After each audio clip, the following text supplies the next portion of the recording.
Evangelho de João, capítulo 9, nós estamos agora, vamos seguir agora para a nossa terceira mensagem no capítulo 9, no trecho que nós estamos tratando.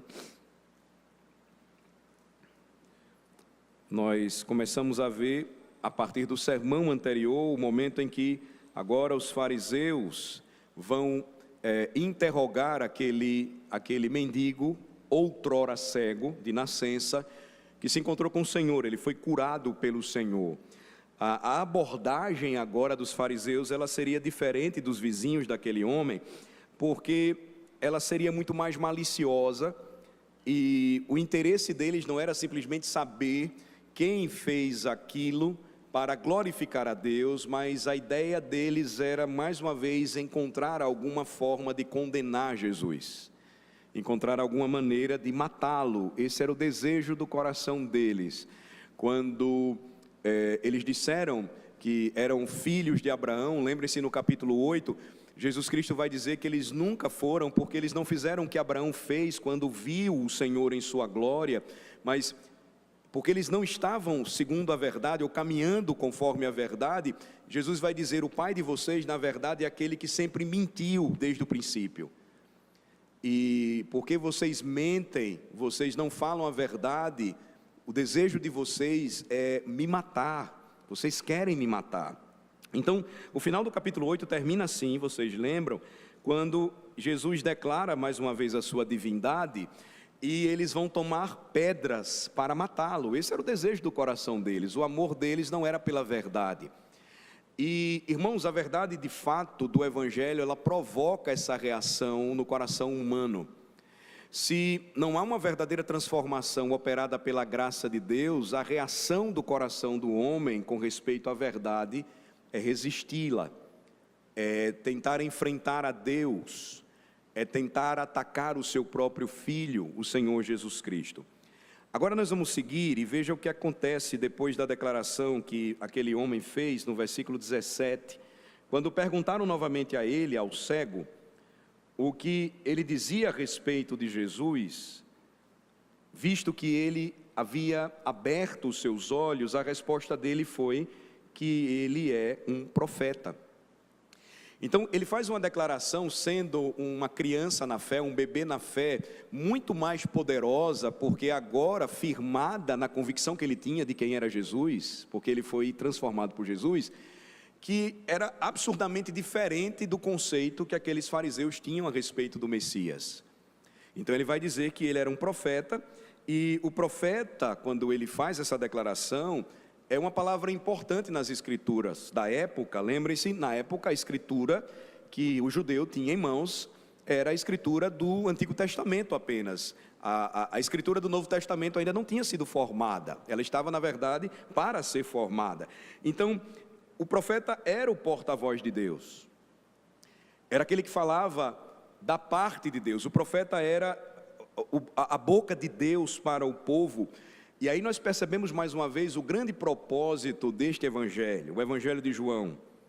A sugestão na introdução, no prólogo que o apóstolo faz a este evangelho, é de retratar o Senhor Jesus como este profeta.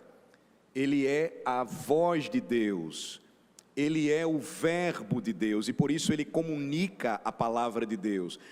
Quando os nossos catecismos falam dos ofícios de Cristo, e um deles é o ofício de profeta, é importante lembrar, os ofícios que nós encontramos nas escrituras do Antigo Testamento, a serviço de Deus, sacerdócio, ou ofício do sacerdote, o ofício real, o ofício do rei e o ofício do profeta, eles apontavam para o Messias.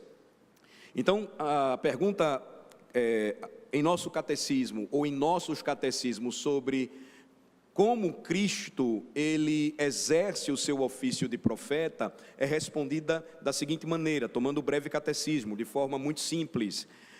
Cristo exerce o seu ofício de profeta, através da sua palavra e do seu Espírito, revelando a vontade de Deus para a nossa salvação. E foi justamente isso que Cristo veio fazer. Ele veio revelar para nós a vontade de Deus. Qual a vontade de Deus para a nossa salvação? Marcos capítulo 1, depois de João ter sido preso, Jesus saiu pela Galileia pregando o Evangelho de Deus e dizendo: o tempo está cumprido e o reino de Deus está próximo, arrependei-vos e crede no Evangelho. Esse é o papel do profeta, essa é a função do profeta, esse é o ofício do profeta. Então vamos seguir hoje, a partir do versículo 18, observem o que ocorre. Verso 18, diante da declaração daquele homem, curado por Jesus, cego de nascença, que declarou que Jesus era o profeta, o que os judeus disseram, verso 18, não acreditaram os judeus que ele fora cego e que agora via, enquanto não lhe chamaram os pais. Lembrem-se que esse termo aqui utilizado por João, se referindo aos fariseus, ele era muito peculiar.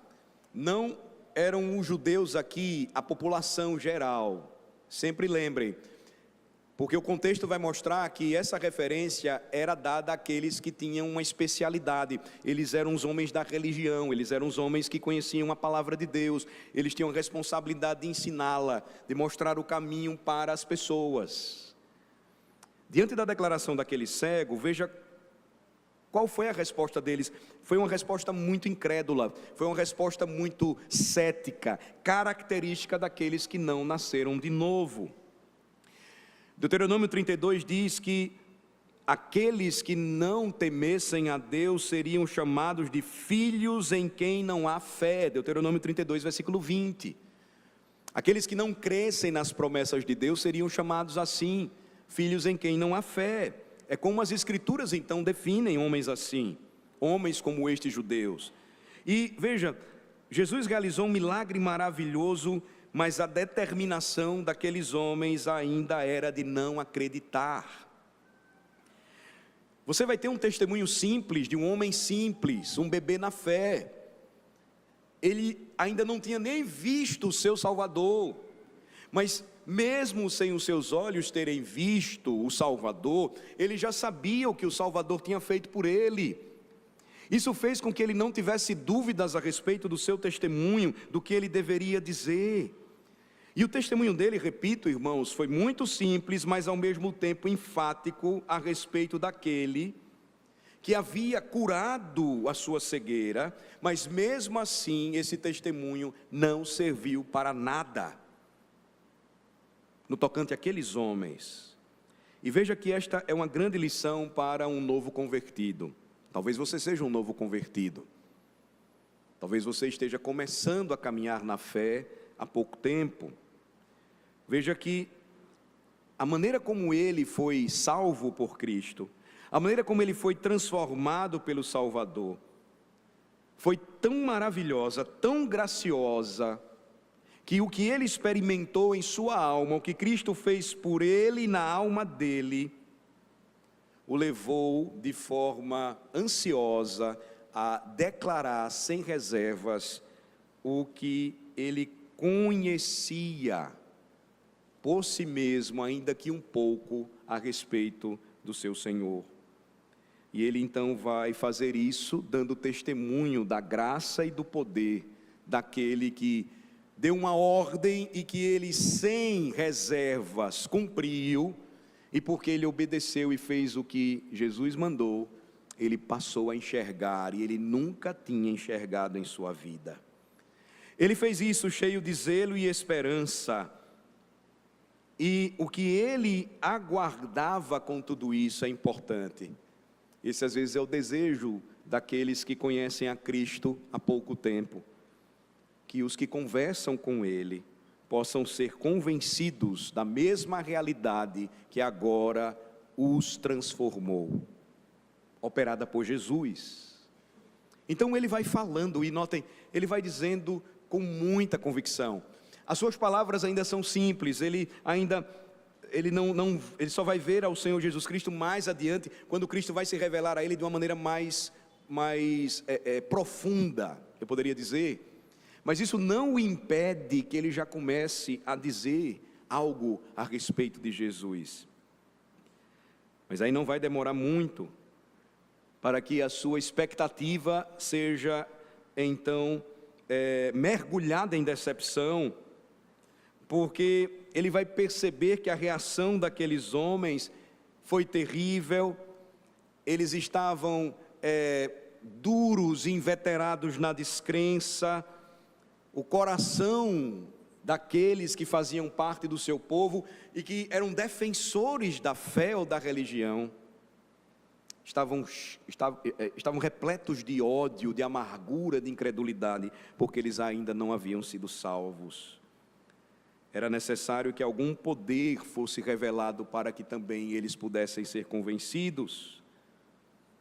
E a grande verdade que aquele homem agora estava entendendo é que se o Senhor não fizesse o mesmo pelos fariseus, o mesmo que fez por ele, se o Senhor não realizasse um milagre, fruto de sua misericórdia, manifestação de seu poder invencível contra o mal, nada poderia suportar o que a Bíblia diz, que o coração do homem sem Deus é inimigo do seu Criador, que a carne ela faz inimizade contra Deus. Então no versículo 19, observem, eles vão interrogar os pais daquele homem, porque não se deram por satisfeitos diante do testemunho que ele deu a respeito de quem o curou. E os interrogaram, verso 19: é este o vosso filho, de quem dizeis que nasceu cego? Como, pois, vê agora? Veja que você tem aqui diante do texto, diante dos seus olhos no texto de João 19, uma atitude desesperada daqueles homens. Eles não conseguiram intimidar o cego de nascença, né? Que havia sido tratado de forma tão maravilhosa, graciosa por Jesus Cristo. Eles não conseguiram vencer os seus argumentos, ainda que bastante simples, mas cheios de fé. E então a decisão deles foi convocar os pais daquele mendigo. Talvez como se fosse uma única esperança, porque se eles conseguissem fazer com que aqueles pais negassem o que o seu filho estava dizendo, negassem que ele tinha nascido cego, o milagre então seria desacreditado. Essa era a ideia deles. Então, com esse objetivo em vista, o que é que eles vão fazer? Eles vão acusar os pais. Veja que o interrogatório deles já é direcionado dessa maneira. O que é que nós vamos ver? Ou como é que nós vamos saber isso? Mais adiante, no versículo 22, nós vamos perceber que os pais não vão falar a verdade, vão se omitir quanto a ela, porque já estava presente uma ameaça. Se alguém confessasse ser Jesus o Cristo, seria expulso da igreja na época, expulso da sinagoga. Então, eles não vão interrogar os pais daquele mendigo apenas para tentar se aprofundar mais na questão. Não. Irmãos, essa é uma estratégia, observem, utilizada por Satanás sempre. Satanás ainda hoje procura desacreditar o testemunho daqueles que se convertem, daqueles que começam a sua carreira cristã, e eles usam muitas vezes os seus parentes para que testemunhem contra ele. Então, observe muito bem o que está acontecendo aqui e tenha muito cuidado, preste bem atenção no que eu vou dizer para você. Pode ser que você esteja em uma família em que você é o único convertido, por enquanto. E aí você vai perceber que todas as pessoas, elas vão olhar para você. Quando alguém se converte em meio a uma casa onde ninguém é crente, isso acontece bastante. Eu vi certa vez o Dr. Paipa usar um exemplo que eu achei muito curioso. Ele disse que o novo convertido é como uma lâmpada que, quando acesa, começa a atrair os mosquitos. Você já viu quando é aquele tempo de mosquitos em nossa região, ou você está em uma região de muitos mosquitos, se você já foi para o nosso acampamento, você sabe que à noite no auditório, se o pregador não tiver cuidado pregando, ele engole um, porque as luzes começam a atraí-los, o calor os atrai. E aí na ilustração que o Dr. Paipa usa, ele mostra que isso é o que acontece quando você é encontrado pela luz, você começa a brilhar. Consequentemente, você vai atrair gente, as pessoas vão querer saber, mas eu conheço aquele cara ali, eu conheço aquela menina, eu sei o que eles faziam, ou o que eles fizeram no passado.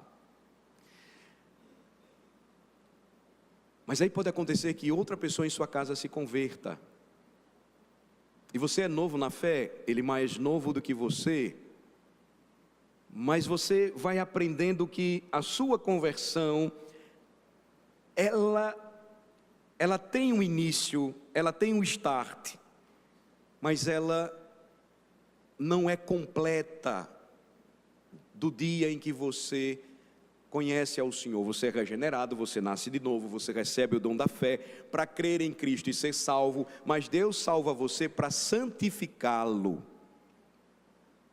O que isso quer dizer? Que você, durante a sua carreira cristã, vai lutar diariamente contra determinados tipos de pecado. Mas aí vamos supor, você tem um conflito em casa, e infelizmente esse conflito é com aquele irmão, ou com o seu cônjuge, ou com o seu tio, ou com alguém que é cristão assim como você. E aí, se você não tiver cuidado e não souber resolver o assunto biblicamente, você pode cair no engano de Satanás. Satanás pode usar você para desacreditar o testemunho do seu irmão, do seu pai, do seu cônjuge, do seu tio, do seu primo, dentro da sua própria casa. E aí o que é que o incrédulo vai fazer ou vai olhar? O evangelho não é legal para mim, porque não está sendo legal para o meu filho, não está sendo legal para minha filha, não está sendo legal para o meu marido. Veja que essa é uma estratégia antiga do diabo. Ele vai usar os pais daquele homem para que testemunhem contra ele. Esse é um dispositivo frequentemente usado por Satanás. E todos nós podemos ser enganados por ele, se não estivermos atentos ao que diz a palavra do Evangelho. Busquemos, portanto, diariamente a graça de Deus, para que possamos agir em nossas casas, de modo que aqueles que estão mais próximos a nós, não tenham motivos justos para condenar a nossa profissão de fé. Isso é muito importante. Isso é muito importante. Versos 20 e 21. Então os pais responderam: sabemos que este é o nosso filho que nasceu cego, mas não sabemos como vê agora. Ou quem lhe abriu os olhos, também não sabemos. Perguntai a ele, idade tem, falará de si mesmo. Veja como isso serve para expor a loucura de um desejo que ouvimos muitas vezes sendo apresentado. Muitos dizem: seria diferente comigo se eu estivesse vivendo há 2000 anos na Palestina e visto a Jesus Cristo com os meus próprios olhos. Teria sido diferente comigo se eu tivesse experimentado os dias do ministério público de pregação e ensino de Jesus. Teria sido muito fácil para mim, agora que eu estou lendo essas histórias, ter crido em Jesus Cristo. Eu não teria feito como aquelas pessoas fizeram. Muitos pensam assim, supõem que se tivessem testemunhado algumas das obras maravilhosas que Jesus realizou, a descrença em todas elas não passaria por seus corações. Isso revela somente, irmãos, o quão pouco nós sabemos acerca da nossa própria natureza. E a Bíblia fala constantemente isso para nos alertar. A nossa natureza humana, ela tem uma sede real e diária pela descrença. E veja também como isso revela a nossa pouca familiaridade com os 4 evangelhos, porque eles registram claramente o fato, não se esforçando de nenhuma maneira para encontrar desculpas ou esconder os fatos, que repetidamente Jesus fez a mesma coisa. Jesus pregou o evangelho de Deus, Jesus realizou inúmeros milagres. Marcos vai dizer, e João também encerrando o seu evangelho, que muitos outros foram feitos por ele. O ministério dele por 3 anos foi muito intenso, de modo que teríamos que precisar de muito mais registros, e os que foram registrados tiveram um objetivo, para que nós crêssemos que ele é o Cristo de Deus e fôssemos salvos por ele. Mas ainda que Jesus tenha feito tantos e tantos e tantos milagres, produzindo os efeitos mais surpreendentes, calando tempestades e mares, ressuscitando mortos, dando vista a cegos de nascença, paralíticos de nascença passaram a andar, surdos passaram a ouvir, os demônios fugiam dos corações dos homens possuídos. Não obstante tudo isso, por mais que a grande multidão estivesse perto dele, o que foi produzido em seus corações nada mais do que uma impressão temporária. A passagem diante de nós nos ensina isso. Irmãos, talvez você pense assim: pastor, seria diferente comigo se Deus tivesse me dado um filho e ele tivesse nascido cego, e eu o conhecesse, sabendo quem ele era, ele agora voltasse para casa vendo. A vida toda ele não enxergou, ele não tinha nem oportunidade de trabalho, ele não podia fazer nada, ele vivia na rua, esmolando. Não, pastor, seria diferente comigo. Eu não faria o que aqueles pais fizeram com o seu filho. Irmãos, a passagem diante de nós nos ensina algo importante. Até mesmo os pais deste homem nascido cego, eles não creram em Cristo. Evidentemente eles estavam com medo de seus inquisidores, mas se eles crescem em Cristo, assim como o seu filho passou a crer, e essa é uma obra sobrenatural, o testemunho deles teria sido diferente. Mas ainda assim, a resposta deles deixou os fariseus perplexos. Eles disseram: bom, nós não negamos que é o nosso filho, nós não negamos que ele nasceu cego, mas nós também não sabemos como ele agora está enxergando, ou quem fez isso por ele. E aí eles rebateram, passaram a bola para o filho. Perguntem a ele, ele é maior de idade, ele vai dizer qual foi esse produto milagroso aí que ele usou. Não sei o que foi que ele usou, alguma coisa aí que fez com que ele voltasse a enxergar. Mas aí quando você acompanha comigo a sequência do texto, veja o versículo 22. Eles vão dizer isso porque eles estavam com medo. O verso 22 diz, a primeira parte: isto disseram seus pais porque estavam com medo dos judeus. Esses homens representavam uma grande e importante classe religiosa de mestres da época. Eles eram os doutores da lei. E eles agiram como muitos ainda hoje agem. E escravizam homens e mulheres, apelando para a sua posição e autoridade, porque eles são extremamente inteligentes, mas porque eles não pregam o evangelho, eles ensinam um outro evangelho que vai gerar não o temor do Senhor nos corações, mas o temor a homens. E o temor ao homem é uma grande arma usada pelos religiosos desde os dias de Jesus, para enlaçar os corações de homens, mulheres, jovens e crianças. Os únicos que podem enfrentá-los são aqueles que agora são libertos desse temor por Jesus Cristo. Foi o que aquele cego de nascença fez. Ele não teve medo de dizer quem o curou. Ele não teve medo de dizer o que ele pensava a respeito dele. O pouco de conhecimento que ele tinha de Jesus fez com que ele dissesse: eu creio que ele é profeta. Que ele é profeta.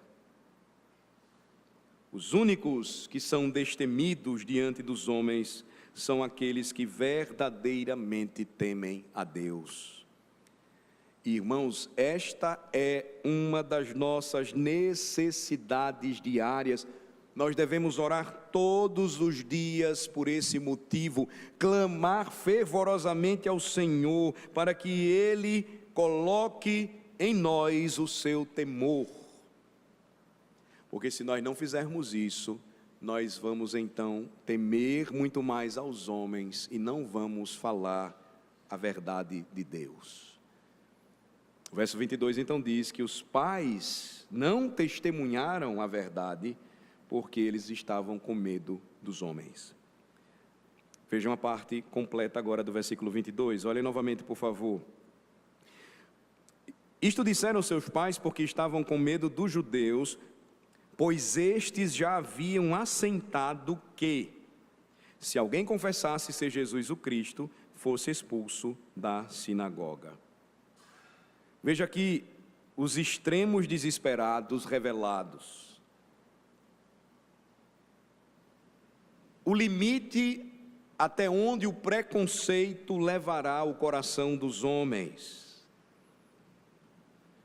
O ódio deles por Jesus, por sua pregação, irmãos, era tamanho que eles estavam determinados a não crer em nada. Nunca desprezem, meus irmãos, o benefício que herdamos do século XVI, uma das mais importantes heranças que temos da Reforma, somente a Escritura.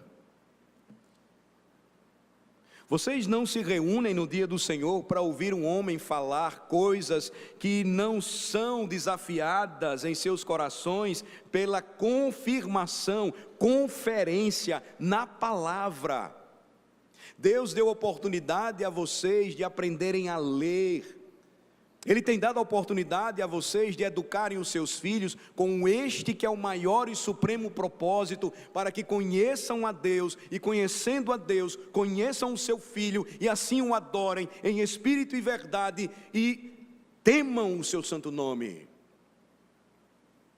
Não desprezem isso, porque o desprezo deste grande benefício que recebemos do Senhor permitirá que os nossos corações, eles pendam, eles busquem o caminho da descrença. Veja, eles estavam determinados a não crer. Eles tinham decidido que nenhuma evidência mudaria suas opiniões, que nenhum testemunho teria qualquer peso para eles. Irmãos, por vezes nós agimos assim. Essa não é a nossa herança enquanto protestantes. Lutero, Zwinglio, Calvino, posteriormente Bullinger, o Büsser, nenhum desses homens, Farel, Knox, eles não queriam dividir a igreja. Eles apelaram para os fariseus de seu tempo, que apenas voltassem os seus olhos para as Escrituras, porque eles estavam determinados a não crer. Eles estavam decididos de que nenhuma evidência, ainda que plausível, da palavra de Deus seria suficiente para que eles abandonassem a idolatria, a superstição, o erro, o apego à tradição e ao temor de homens. Mas além da Escritura, lembrem-se o que eu sempre vou repetir para vocês: conheçam a história. a história do nosso povo, conheçam a história da igreja. Ela não começou com a gente. Quantos e quantos homens, mulheres, jovens e crianças morreram desde o primeiro século? O nosso desconhecimento da história faz com que a nossa perspectiva futura seja tão fraca que a gente nem considera o fato de que o que Jesus falou que iria acontecer, aconteceu, para que o seu povo não perdesse a fé. Você já pensou se a maioria das profecias que Jesus disse sobre o que iria acontecer para aquela geração, não é para a nossa, não tivesse acontecido? Você seria o primeiro a sair daqui. Eu seria o primeiro a sair daqui. Se o que Jesus falou não se cumpriu, se o que Jesus disse não aconteceu, se ainda está para acontecer, que esperança há? A história mostra que um dos maiores impérios que o mundo já conheceu dobrou os seus joelhos a Cristo. Teve imperadores que abandonaram a idolatria e disseram: só existe um Senhor. Mais adiante, bárbaros estavam invadindo o Império Romano e os pagãos estavam dizendo: isso é culpa dos cristãos, o imperador abandonou os nossos deuses, e o desespero tomou conta dos corações. Homens se ergueram como Agostinho e disseram: não, algo maior, uma terra maior, uma cidade de Deus. Os bárbaros se estabeleceram, o Império Romano caiu, e o que foi que aconteceu depois? Os bárbaros se converteram. Ficou cunhada então uma frase em latim muito bonita a respeito disso: Christus Victor. Cristo vitorioso. Cristo vitorioso. Isso nos lembra, irmãos, muito do que, por exemplo, encontramos em outras passagens da Bíblia, por exemplo, Atos capítulo 7. No final do discurso de Estevão, nós lemos que os seus inimigos fizeram algo depois da sua pregação. Vejam comigo, por favor, Atos capítulo 7. A maioria de vocês conhece a história de Estevão, uma das histórias mais bonitas, desde que foi o primeiro mártir naqueles dias de avanço do Evangelho no primeiro século. Ele vai pregar um sermão maravilhoso. Capítulo 7 é todo o sermão. E versículo 54, Atos 7. Ouvindo eles isto, enfureciam-se no seu coração e rilhavam os dentes contra ele. Lembrem-se, Estevão simplesmente pegou a Bíblia de seu tempo e começou a explicar, falando da parte de Deus, poderosamente usado pelo Espírito. Ele mostrou como tudo aquilo que estava escrito apontava para Cristo, se cumpria nele. Mas Estevão, cheio do Espírito Santo, versículo 55, fitou os olhos no céu e viu a glória de Deus e Jesus que estava à sua direita. Ele não era mais cego, há muito tempo ele já enxergava o seu Redentor e disse: eis que vejo os céus abertos e o Filho do Homem em pé, à destra de Deus. Ele não teve medo de homens, ele teve coragem de anunciar o Evangelho, ele os enfrentou, ainda que rilhando os dentes, porque ele sabia que nos céus o Senhor já havia entronizado o seu Filho, e ninguém poderia tirá-lo daquela posição. Mas qual foi a reação deles? Verso 57. Eles, porém, clamando em alta voz, gritando, taparam os ouvidos e unânimes arremeteram contra ele. Foi exatamente isso que esses fariseus fizeram. E é o que muitos estão fazendo hoje. Tomando essa atitude perigosa, irmãos, Eu diria que é a atitude mais perigosa que um pecador pode assumir diante do seu Deus. Enquanto um homem for honesto, enquanto um homem tiver a sua mente aberta para ouvir o Evangelho, ainda há esperança para ele. Não importa quão ignorante ou cruel ele seja. Mas quando um homem deliberadamente vira as costas para a verdade, se recusa a ser influenciado por qualquer evidência, por mais clara que seja, é muito raro que tal pessoa seja trazida à luz. Lembro que quando cheguei ao seminário, mais de 23 anos, 24 anos, havia uma história muito impactante lá na casa, uma antiga casa de profetas, um dos seminários mais antigos da nossa denominação. Um dos alunos conhecidos de destaque, no dia de sua ordenação, ele a recusou, porque diante do presbitério ele disse que ele não seguiria a carreira ministerial ou pastoral, porque ele havia declarado que a compreensão dele a respeito da sexualidade não era aquela que a Bíblia ensinava. Ele segue então um caminho diferente. Isso trouxe grande impacto. Naquela época não era tão comum como hoje a gente encontrar esse tipo de situação em seminários presbiterianos e confessionais. Os anos passaram e ele volta para a sua região, e em sua região havia outro seminário também. E um de seus professores foi realocado para dar aula lá, e sua esposa o acompanhou, obviamente, a família. E ela trabalhava na área de saúde e o encontrou justamente em um dos postos, indo buscar medicações para os tratamentos de DSTs. Ela de imediato o reconheceu, falou com ele, ele a reconheceu, ele estava totalmente transformado. E ela disse: mas o que você está fazendo aqui? Você conheceu a verdade. Ele havia virado agora um militante, mas de uma causa que não era do Evangelho. Ele havia virado as suas costas para a verdade deliberadamente. Ele havia se recusado a ser influenciado por qualquer evidência, por mais que ele tenha aprendido tantas delas no seminário. E aí ele olhou para aquela senhora e disse assim: eu não conhecia a verdade, eu nunca conheci, hoje eu conheço a verdade, eu defendo esta verdade. Seus olhos se fecharam para ver, seus ouvidos se taparam para ouvir.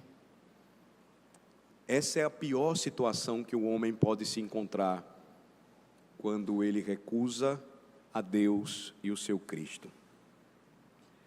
Verso 23, João 9, vamos voltar para lá.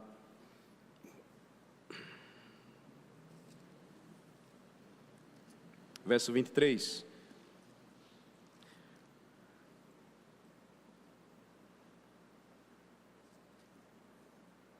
Por isso é que disseram os pais: ele tem idade, interrogai-o. Normalmente isso nos diz que um novo crente, sendo provado, ele não deve procurar ajuda no homem. Essa é uma grande lição que aquele jovem iria aprender, aquele homem iria aprender.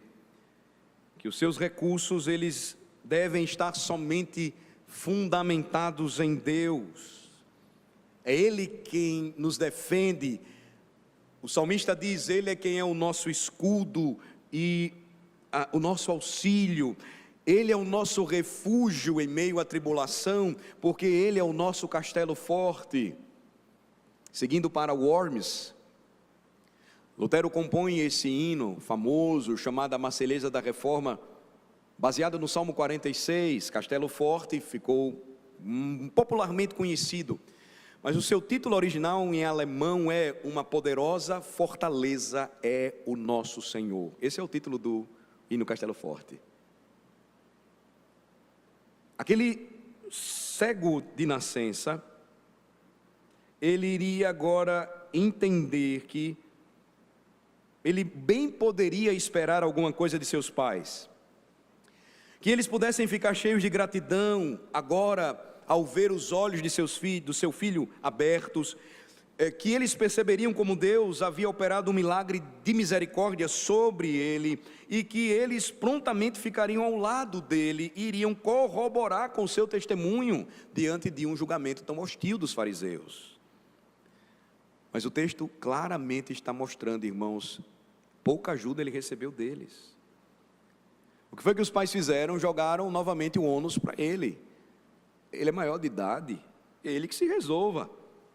E esta linha aqui na imagem não é sem qualquer significado para nós. No versículo, veja, aquele homem novo convertido bem poderia esperar que seus entes queridos apreciassem tudo aquilo, se alegrassem com a mudança abençoada que eles deveriam estar vendo nele. Mas por vezes há um antagonismo muito forte. Eu lembro de um caso antigo que tivemos em nossa congregação, de uma senhora que orava muito pela conversão de seu marido. Ela era de origem cristã, resolveu tomar a decisão de casar com um não cristão. Ela sabia que poderia ter problemas. E ele continuou a sua vida de não cristão. E seguiu a sua vida assim. Ela vinha para a igreja, ele não vinha. Ela pedia oração pela conversão dele, até que depois de muitos anos esse homem se converteu.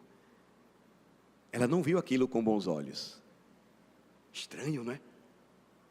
Ela não se alegrou, ela não apreciou a obra de Deus na vida daquele homem, mas agora a transformação na vida dele trouxe repulsa para ela. Ela começou a agir diferente, maltratá-lo. Não vinha com a igreja mais com ele, para a igreja com ele. Reprová-lo. Veja como o coração do homem é enganoso, irmãos. Os pais daquele homem, eles agiram de forma declaradamente antagônica. E o mesmo acontece por vezes com cristãos, ou entre cristãos. Esse é o ponto.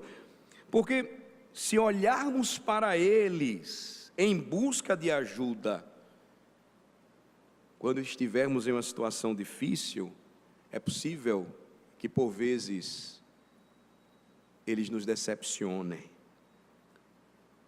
E sabe uma verdade que a Escritura nos diz? Às vezes é bom que seja assim.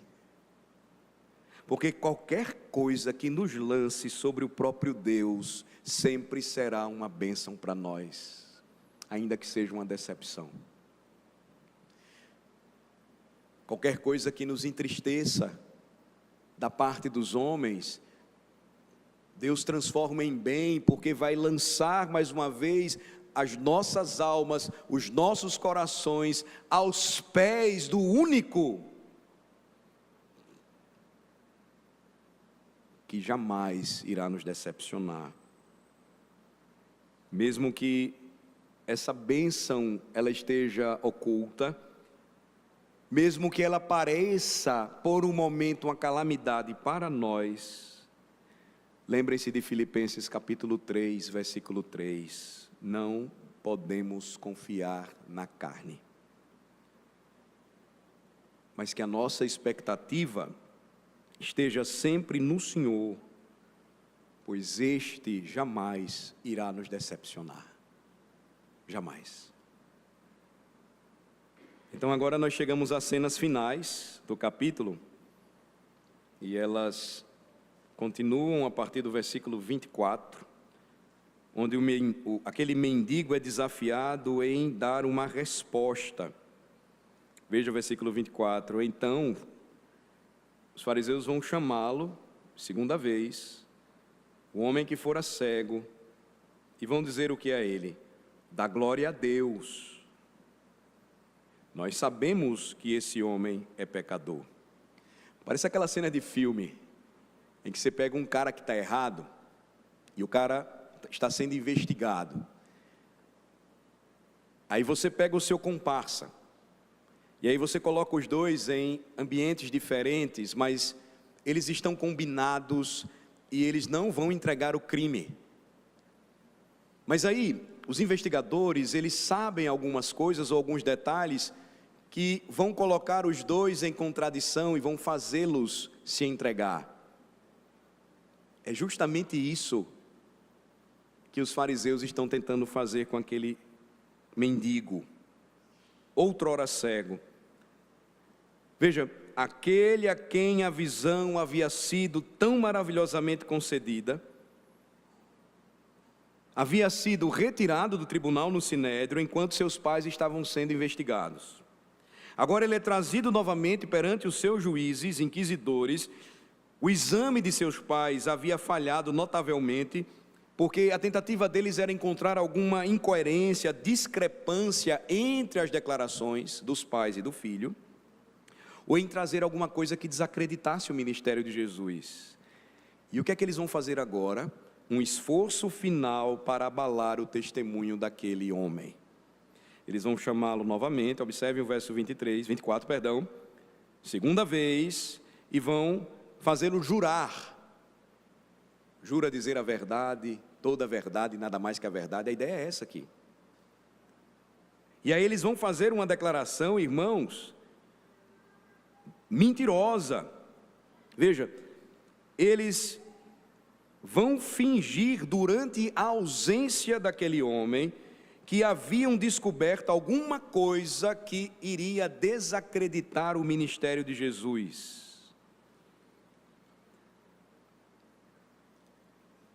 Como é que eu posso dizer isso? Porque eles vão fingir. Eles vão dizer para aquele homem que Jesus era um mau caráter. A palavra pecador aqui, ela tem uma força muito grande para acusar alguém do erro. Eles estavam então agora tentando levar aquele homem curado por Jesus a crer que a suposta descoberta da parte deles de que Jesus, na verdade, era um pecador, comprovaria que ele não poderia ser o autor divinamente dirigido para curá-lo de sua cegueira. Então eles vão usar uma fórmula solene, que seria repetida pelas nações cristãs. Eu citei aqui uma que é muito comum nos tribunais americanos. Mas vocês lembram que é a mesma que Josué usa quando ele chama Acã? Vocês lembram? Acã escondeu utensílios que deveriam ser destruídos quando eles invadiram Jericó. Acã gostou de uma capa, achou bonita, escondeu debaixo da sua tenda, e por conta disso Israel sai para combater uma nação menor chamada Ai, e eles voltam com muitos ais de juízo de Deus. Deus vai dizer porque o pecado estava escondido, estava encoberto no meio do povo. E Josué vai fazendo então uma triagem até chegar à tenda de Acã.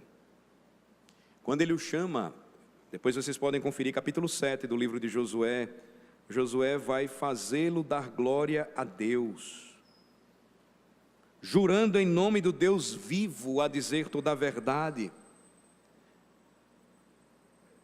Ele vai então fazer com que Acã não mentisse mais diante do Senhor. E vocês sabem o final da história. Ele confessa o seu pecado e ele é morto por isso, porque o que ele fez foi um crime passível de morte. E não somente ele morre, mas toda a sua família. Os fariseus vão usar isso, mas de uma forma terrivelmente pecaminosa. Eles vão exigir que aquele homem renunciasse a si mesmo, se unisse a eles em alguma declaração solene que desabonasse a pessoa e obra de Jesus. Esse é o limite em que pode chegar o coração do homem. Você tem aqui um esforço desesperado e cheio de blasfêmia para intimidar uma pessoa a negar algo real, uma cura real, feita pelo Filho de Deus. Verso 25, ele então vai manter o seu testemunho, ele vai retrucar: se é pecador, não sei, uma coisa sei, eu era cego e agora vejo. Veja, um novo convertido, mais uma vez reafirmando o seu testemunho de fé, desviando por um momento os nossos olhos da descrença e inimizade dos fariseus, para marcar a simplicidade e honestidade de alguém que começou a sua caminhada salvo, novo em Jesus. A versão latina da Bíblia, chamada de Vulgata, ela traduz esse versículo de uma forma curiosa. Ela diz assim, a força da declaração é esta: eu não acredito que ele seja um pecador, não o acusarei de ser um pecador, recuso-me a unir-me a vocês e dizer que ele é um pecador. Ele foi corajoso, a declaração dele envolve isso. Veja que ele vai fazer essa declaração porque ela está envolvida em um conflito. Os fariseus estão tentando forçá-lo a se juntar a eles e denunciar Jesus como um pecador, e ele vai se recusar a fazer isso, de tal maneira que ele vai começar agora a se envolver em uma controvérsia com seus juízes sobre o caráter de Jesus. Se ele é pecador, eu não sei. Uma coisa eu sei, eu era cego e hoje eu vejo. É o equivalente a dizer: sua acusação contra a pessoa de Jesus está completamente fora de questão. Você está me investigando, vocês estão me investigando em conexão com o que Cristo fez por mim, portanto eu me recuso a me desviar e discutir sobre a pessoa dele. Os fariseus queriam mudar a questão, mas o mendigo se manteria firme. Ele os manteve no fato indiscutível de que um milagre de misericórdia havia sido operado na vida de um homem que nasceu cego. Então o que é que ele vai fazer? Mais uma vez, corajosamente declarar o que Cristo fez por ele. Irmãos, é o que por vezes simplesmente nós precisamos fazer, somente isso, diariamente. Lembrar as pessoas o que Cristo fez por nós, de forma simples, porém corajosa. Ele vai dizer que os seus olhos haviam sido abertos, e isto era inegável, de modo que todos os ataques e argumentos daqueles fariseus não iriam abalá-lo. E aqui, irmãos, não admiremos apenas a sua coragem e firmeza em defender a verdade, peçamos a Deus a mesma graça a fim de imitá-lo, porque este é um bom exemplo a ser imitado. Como um dos nossos hinos nos ensinam em uma de suas estrofes: diga ao mundo que você é crente. Não tenha vergonha de dizer isso não. Diga ao mundo que você é crente e que por Ele, Jesus Cristo, você vai viver. Mas se você não estiver preso, apegado à palavra do Evangelho, você vai continuar sendo um estereótipo do que o mundo diz que o evangélico é. Isso é ridículo. A igreja se perdeu nisso. Eu não vou repetir as mesmas coisas, porque eu não preciso fazer isso. Mas para um pouco, e em seu coração, consigo mesmo, diga como é que um evangélico define você quando você diz que é evangélico. Jesus não se enquadraria nunca. Nunca. Mas a gente entra nessa onda. E a gente acha que isso é bonito. Isso nunca foi Bíblia. Nunca foi Evangelho. O que é um evangélico? É alguém que conheceu a luz do Senhor. O que é um evangélico? é alguém que foi transformado pela graça de Jesus. O que é um evangélico?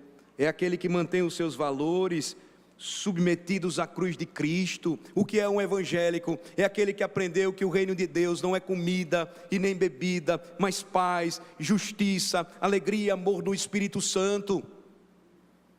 O que é um evangélico? É alguém que não vende o seu voto. O que é um evangélico? É alguém que não vota em partidos que defendem pautas que são contra a Bíblia, assassinato de bebês, manter as pessoas na miséria e na pobreza, escravizar os homens, exigir pesados impostos, corrupção. O que é um evangélico? É aquele que diz acima de tudo, Christus Victor, Christus vitorioso, é o Senhor de tudo e todos, e não há salvação, exceto em seu nome, porque não há outro nome dado entre os homens, pelo qual importa que sejamos salvos. Mas que o mundo diz que é um evangélico?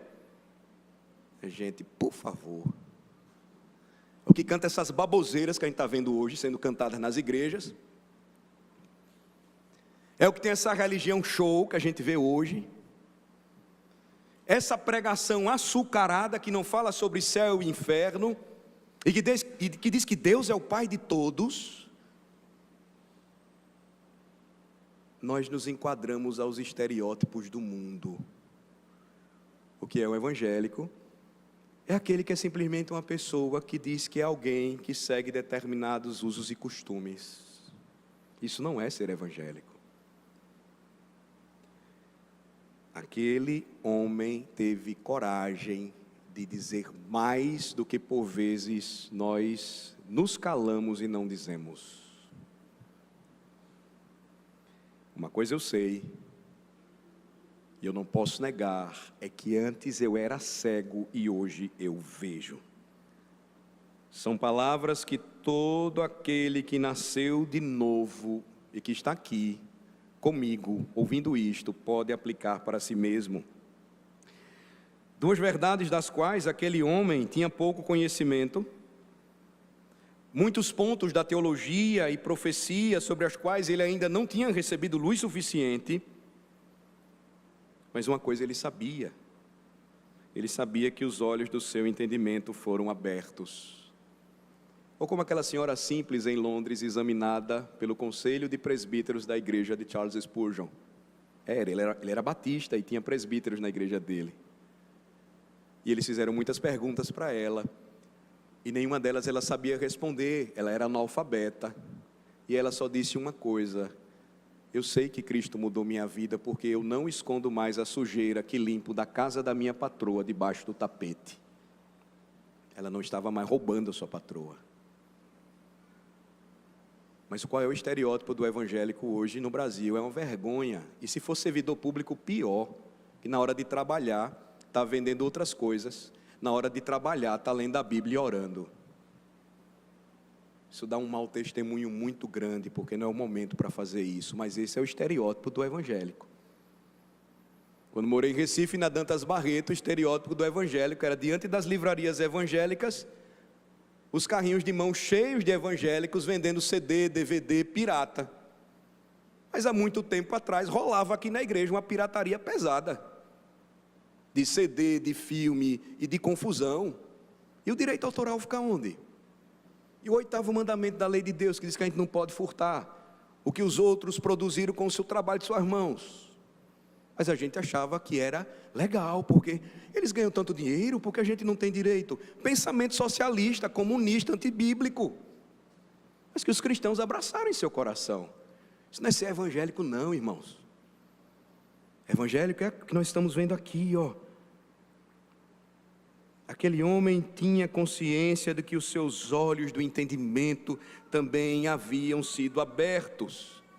Ele sabia disso porque se viu como um pecador perdido, viu o seu perigo iminente e agora encontrou um refúgio divino em Cristo, porque ele havia sido designado para a ira vindoura. Ele viu em Cristo a suficiência gloriosa do Senhor para salvá-lo. Veja que lição preciosa. Pode um homem se arrepender de seus pecados e não saber disto? Pode um homem crer no Senhor Jesus Cristo para a salvação de sua alma e não saber destas coisas? Pode um homem passar da morte para a vida, ser liberto do poder das trevas, transportado para o reino do maravilhoso amor do Filho de Deus e não saber sobre isso? É impossível. É impossível. Os santos de Deus, diz a Bíblia, eles formam um povo que recebeu do Senhor conhecimento.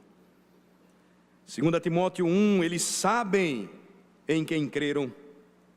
Jó 19, eles sabem que o seu Redentor vive. João capítulo 3, 1 João capítulo 3, eles sabem que já passaram da morte para a vida. Romanos 8, 28, eles sabem que todas as coisas cooperam para o bem daqueles que amam a Deus. 1 João 3, versículo 2, eles sabem que quando o Senhor Jesus aparecer, eles serão como Ele é. A fé cristã não trata de teorias ou hipóteses, a fé cristã trata de realidades e certezas. Não descanse, irmão, até que você possa dizer nesta manhã o mesmo que aquele homem. Diante do mundo, quando questionarem você, diante do mundo, quando disserem: mas você não era aquele cego que eu conhecia, cego pelos seus pecados, que fazia o que você fazia, que andava por onde andava, que mentia como você mentia, enganando as pessoas. E você então vai olhar para ele e vai dizer: sim, você tem razão, mas uma coisa eu sei, eu era cego, antes eu era cego, mas hoje eu vejo. Mas hoje eu vejo. Vamos orar. Senhor, aplica a Tua palavra ao nosso coração nesta manhã e enche o nosso coração de alegria e devoção pelo que temos aprendido juntos, ó Senhor, a respeito do Evangelho. Ele nos desnuda em Tua presença, Ele rasga o nosso coração, Ele revela quem verdadeiramente somos, em que estado nos encontrávamos e o que Cristo fez por nós. Dá-nos, ó Senhor Deus, um coração cheio de alegria e devoção nesta manhã, e que Ele nos mova a dizer para os homens e para o mundo, com convicção e fé, aquilo que aquele mendigo, agora com a recuperação da sua visão, dada por Jesus, teve coragem de dizer para aqueles que queriam que ele traísse a Cristo: eu só sei de uma coisa, diante de tantas acusações falsas contra o meu Redentor, eu só sei de uma coisa e tenho plena certeza do que Ele fez por minha alma. Antes eu era cego, mas hoje eu vejo.